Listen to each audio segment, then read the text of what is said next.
এই জীবন কি কোনোদিন শেষ করতে পারবে কেউ? একদিনের একটা ঘটনা নিয়ে আলোচনা করে এটার গভীরতায় ঢুকতে গেলে ঘন্টার পর ঘন্টা চলে। এই হল রাসূল সাল্লাল্লাহু আলাইহি ওয়াসাল্লামের জীবন। সুতরাং নবীর জন্ম থেকে ওফাত পর্যন্ত ধারাবাহিক জীবন আলোচনা করার সাহস আমরা পাবো না। নবীর জীবনের কিছু ঘটনাবলী, দু একটা ঘটনাবলী নিয়ে আমরা একটু আলোচনা করে ইনশাআল্লাহ হুজুরের জীবনকে যে কতটা গভীর এবং রাসূল সাল্লাল্লাহু আলাইহি ওয়াসাল্লামের জীবন যে কত ব্যাপক সেটা উপলব্ধি করার চেষ্টা করব। নবী, একজন নবীর কিছু বৈশিষ্ট্য থাকে, এই জন্য তিনি নবী থাকেন, অন্যরা উম্মত থাকে। সবাই তো নবী হয় না।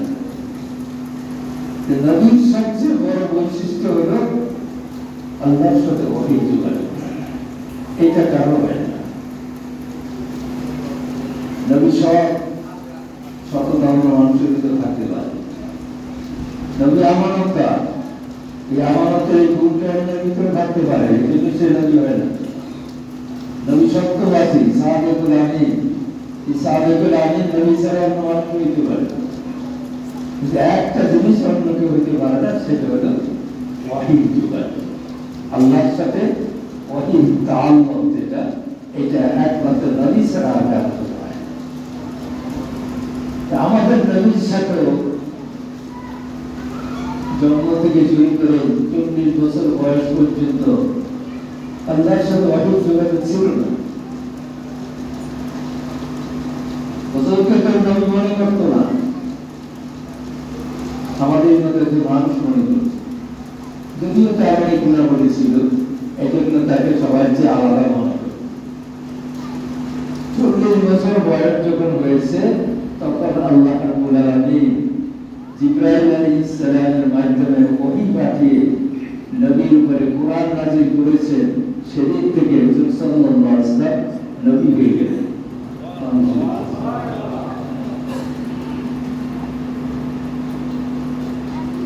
বুখারী শরীফের দ্বিতীয় হাদিস, হযরত আয়েশা রাদিয়াল্লাহু তাআলা আনহা থেকে হাদিস বর্ণিত।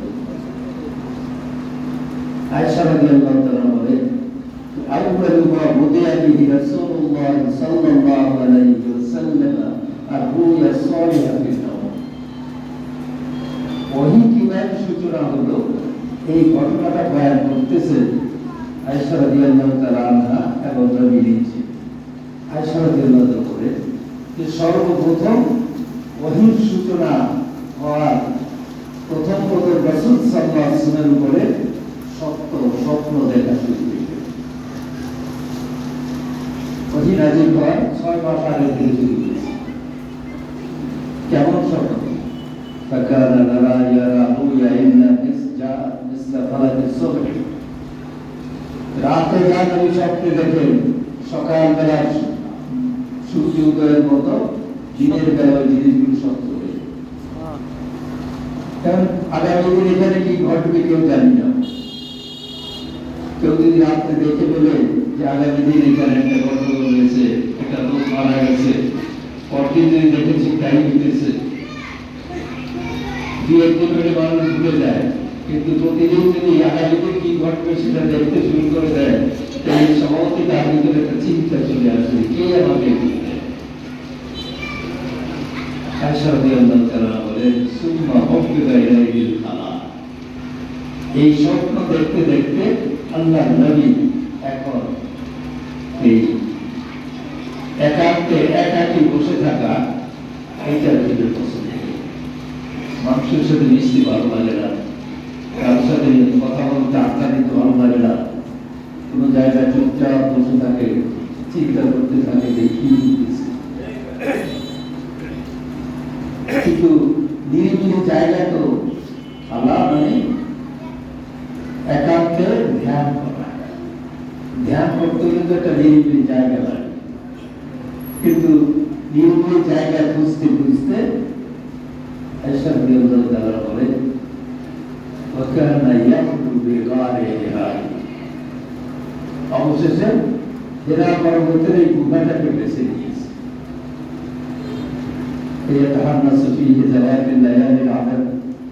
ওই পাহাড়ের গুহাতে বসে রাতের পর রাত আল্লাহর ধ্যান করে আল্লাহর ইবাদত করতেছে। সেখানে কেউ ডিস্টার্ব করে না, আর ডিস্টার্ব করার সুযোগও নাই।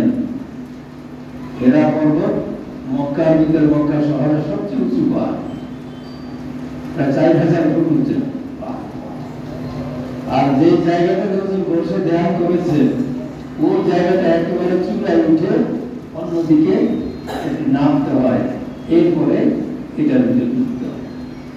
গুহা বলতে আমরা যেটা বুঝি যে এরকম গর্ত, শিয়ালের গুহার মধ্যে এরকম বিশাল একটা পাথরের চাই উপর থেকে পড়ে পড়ছে, পাহাড়ের গায়ে আটকে দিছে। এটার ভিতর দিয়ে একটু জায়গা আছে, ভিতরে যাওয়া যায়। এখানে গিয়ে রাসূল সাল্লাল্লাহু আলাইহি ওয়াসাল্লাম জায়গাটা বেছে নিয়েছে। সোজা যাওয়া যায় না, একটু গায়ে দিয়ে ঢুকতে হয় এরকম। আল্লাহ নবী যেখানে বসে ধ্যান করেছে, ওহী লাভ করেছে, আল্লাহ নবীর স্মৃতি বিজড়িত এই জায়গাটা দেখতে মন চায় না? আমরা একবার গেছিলাম ওই জায়গায়, ভিতরে ঢুকেছি। এত প্রশস্ত জায়গা না, কিন্তু ওটার মধ্যে একটু বসা যায়, দাঁড়ানো যায়, শোয়া যায়, এরকম। রাসূল সাল্লাল্লাহু আলাইহি ওয়াসাল্লাম যেখানে বসে ধ্যান করেছিলেন, আজকে ১৫০০ বছর পরে কোন উম্মত যদি ওইখানে গিয়ে দাঁড়ায়, আর যদি কল্পনা করতে থাকে যে আল্লাহর নবী এখানে তো বসেছে, এই পাথরের সাথে আল্লাহর নবীর গায়ের ছোঁয়া লেগেছে, যেখানে আজকে আমি দাঁড়িয়ে আছি এখানে রাসূল সাল্লাল্লাহু আলাইহি ওয়াসাল্লাম দিনের পর দিন, রাতের পর রাত কাটিয়েছিলেন। এটা চিন্তা করলেই আবেগে দিন নরম হয়ে আসে, চোখ দিয়ে পানি আসে, কোনো ওয়াজ হবে না। রাসূল সাল্লাল্লাহু আলাইহি ওয়াসাল্লামের স্মৃতি বিজড়িত জিনিসটা, ওটা যদি আপনি স্পর্শ করতে পারেন, ওইটাই আপনার দিনের ভিতরে এমন তাসির করবে যে আবেগে চোখ দিয়ে পানি দিবে। তাই আয়েশা রাদিয়াল্লাহু তাআলা বলে, "ওয়াকানা ইয়ামুরু বিবারি রাই", হেরা পর্বতের গুহাটাকে বেছে নিয়েছে। ফায়াতাহান্নাসু ফীহি দাওয়াতিল লায়ালিল আশর, রাতের পর রাত আল্লাহর নবী এখানে ইবাদত করতেন, ধ্যান করতেন। প্রথম খাদ্য বানিয়ে ঘুরে গেলে বাড়ি চলে আসতেন, আবার কিছু খাদ্য বানিয়ে নিয়ে ওখানে চলে যেতেন। বলেছি যে এটা একটা দুর্গম জায়গা, সেই একেবারে উপরে উঠতে হয় পাহাড়ের উপরে, সেখানটা এমন দিক দিয়ে একটু নামতে হয়, অত্যন্ত রিস্কি ব্যাপার। যদি একটু পা পিছকে পড়ে যায়, এটা একেবারে নিচে উঠে।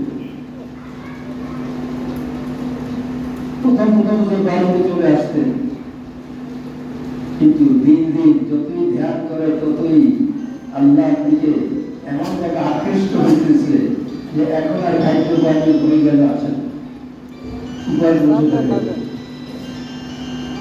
খাদিজা রাদিয়াল্লাহু তাআলা আনহা খাদ্য পানীয় কাঁধে করে ওই পাহাড়ের উপরে উঠে ওই গুহার ভিতরে নিয়ে দিয়ে আসে। এইভাবে একাত্মক্রমে সর্বাধিক 40 দিন পর্যন্ত এই গুহা থেকে নেমে আসে। এইভাবে চলতেছে। হঠাৎ করে একদিন গভীর রাতে অপরিচিত লোক গুহার ভিতরে ঢুকেছে। ঢুকে রাসূল সাল্লাল্লাহু আলাইহি ওয়াসাল্লামকে কোনো ভূমিকা ছাড়াই বলতেছে, দেখো ওদের বলে, আমি ভয় পেয়ে গেলাম, অসহায় মতো আমি তাকে বললাম, না আমি দেখাতে চাই। ওদের বলে, আখাদানি বা বাক্কানি হাত্তা বালাগা মিন্নি জুরনা, এই কথা বলার লোকটা আমাকে জড়িয়ে ধরে বুকের সাথে এত জোরে চাপ দিয়েছে যে আমার প্রাণ বের হয়ে যাওয়ার অবস্থা। সুবহানাল্লাহ, অতঃপর আমাকে ছেড়ে দিল। ছেড়ে দিয়ে আবার বলে গেল, আমি আবারও বললাম, না করাই। আবার বুকের সাথে আমাকে জড়িয়ে ধরে চাপ দিল। তৃতীয়বার যখন এরকম চাপ দিয়ে ছেড়ে দিয়ে বলেছে কোরআন, তখন আমার জবান দিয়ে বানাতে পারি আমার কথা বের না হয়ে কোরআনের আয়াত লাগিয়ে দিয়েছিল। اقرأ باسم ربك الذي خلق خلق الإنسان من علق اقرأ ربك الأكرم الذي علم بالقلم علم الإنسان ما لم يعلم। এই পাঁচটা কোরআনের আয়াত আমার জবান দিয়ে বের হয়ে আসে। যখন আমার জবান দিয়ে আল্লাহ কালাম বের হতে শুরু করেছে, ওই লোকটা ওখান থেকে উল্টাও হয়ে গেছে। বলে এই গভীর রাতে পাহাড়ের উপর থেকে আমি নেমে বাড়ির দিকে চলে আসলাম। ঘরের বাইরে থেকে তিনি খাদিজাকে ডাক দিলেন, জাম্মেলুনি জাম্মেলুনি, কি আছো, আমাকে কম্বল দিয়ে ঢেকে নাও। বিবি খাদিজা বের হয়ে হুজুরকে ঘরে তুলে নিলেন, সেবা শুশ্রূষা করলেন। ইয়ারদুকু ফুয়াদু, দেখেন যে আল্লাহ নবী মুখ কাঁপতেছে, জ্বর এসে গেছে। কিছুক্ষণ পরে হুজুর সাল্লাল্লাহু আলাইহি ওয়াসাল্লাম প্রথম যে কথাটা বললেন বিবি খাদিজাকে, হুজুর বললেন, ইয়া খাদিজা লাকাদ খাশিতু বিনাফসি, আজকে আমি ভয় পেয়ে গেছিলাম যে আমি মরে যাব। কি হয়েছে? কোরআনের পাঁচটা আয়াত আছে, এটা তাসির যে জীবন বেরিয়ে যাবে। আল্লাহর কালাম ধারণ করা যে কত কষ্ট, এই জিনিসটা সরাসরি আল্লাহর কাছ থেকে কালাম যদি কলমে আসে তাই বুঝতে হবে। আমার দেশে কত ছোট ছোট বাচ্চারা কোরআন হেফজ করে ফেলে, কই তাদের তো জ্বর আসে না। নবী জ্বর এসে গেছে এবং নবী ধারণ করাটা কঠিন হয়ে গেছে। পার্থক্য আছে, আমরা কোরআন হেফজ করি মাসহাব থেকে, কিতাব থেকে, আর আল্লাহ নবীর কলমের ভিতরে আসছেন সরাসরি আল্লাহর পক্ষ থেকে আসছে। ৩৩,০০০ ভোল্টের যে বিদ্যুতের লাইন, এখান থেকে যদি কারো ভয় লাগতে দেয় তাইলে সব কিছু চলে যাবে। এই জন্য ট্রান্সফরমার বসে যায়, এটাকে নিয়ন্ত্রণ করে যতটুকু সহ্য করা যায় ততটুকু দেয়া। এইবার হুজুর সাল্লাল্লাহু আলাইহি ওয়াসাল্লামের জ্বর এসে গেছে, তিনি খাদিজা সান্ত্বনা দিতেছিলেন, আল্লাহ এ কখনো নয়, আল্লাহ তাআলা আপনাকে অপমানিত করবেন না, আপনি মানুষের উপকার করেন, কারো কোনো ক্ষতি করেন না কোনোদিন। তিনি খাদিজা তাকে সান্ত্বনা দিতেছে, কিন্তু তিনি খাদিজা তো বুঝতে পারেননি যে ফেরেশতা আসছে, ওহী আসছে, এগুলো তিনি বুঝতে পারেন। আমাদের কাছে যদি এরকম হয়, রাত্রে যদি এসে গভীর রাতে এসে বলে যে পথের ভিতরে আমাকে একজনের দৌড়ের বুকের সাথে চাপ দিছে, তাহলে স্ত্রী কি বুঝবে? উত্তরে জি বুঝতে পারছে, এটাই তো বুঝবে। খাদিজা হয়তো এরকম বুঝেছিলেন যে সেই পাহাড়ের ভিতরে একা বসে থাকে, নির্জন জায়গায়, হয়তো জিন শয়তানের কাছে। এই জন্য সকালবেলা যদি খাদিজা রাসূল সাল্লাল্লাহু আলাইহি ওয়াসাল্লামকে নিয়ে তার চাচাতো ভাই ওই লোকটা খ্রিস্টান পাদ্রী ছিল, ইব্রানি ভাষা, অর্থাৎ ইব্রানি ভাষা সে জানতো, লিখতে পারত এবং এগুলো তাফসীর করতে পারত, আলেম ছিল। তার সামনে হাজির করে দিয়ে খাদিজা ওয়ারকাবে নাওকে বলে যে আপনার ভাই কি বলতেছে, আপনি তার কথাটা শুনে। ওয়ারকাবে নাওকে শুনলেন, হুজুর সাল্লাল্লাহু আলাইহি ওয়াসাল্লাম গত রাতের ঘটনাটা সুন্দর করে বললেন। ওয়ারকাবে নাওকে অত্যন্ত যত্নের সাথে শুনলেন। হুজুরের বর্ণনা শেষ হওয়ার পরে ওয়ারকাবে নাওকে বলে, هذا الناموس الذي نزل على موسى عليه السلام, গত রাতে আপনার কাছে যিনি এসেছেন, তিনি জিন না, দয়াবান না, তিনি ফেরেশতা, নবীর কাছে আসে, মুসা আলাইহিস সালামের কাছে এই বিয়েটা আছে, অর্থাৎ আপনি নবী পেয়েছেন। হুজুর যে নবী পেয়েছে এই খবরটা সর্বপ্রথম কনকান্টে নওবেল দিয়েছে। সে আফসোস করে বলতেছে, ইয়া লাইতানি লাউ কুনতু হাইয়া, ইয়া লাইতানি লাউ কুনতু জাযআ ইয আখরাজাকা কওমুক।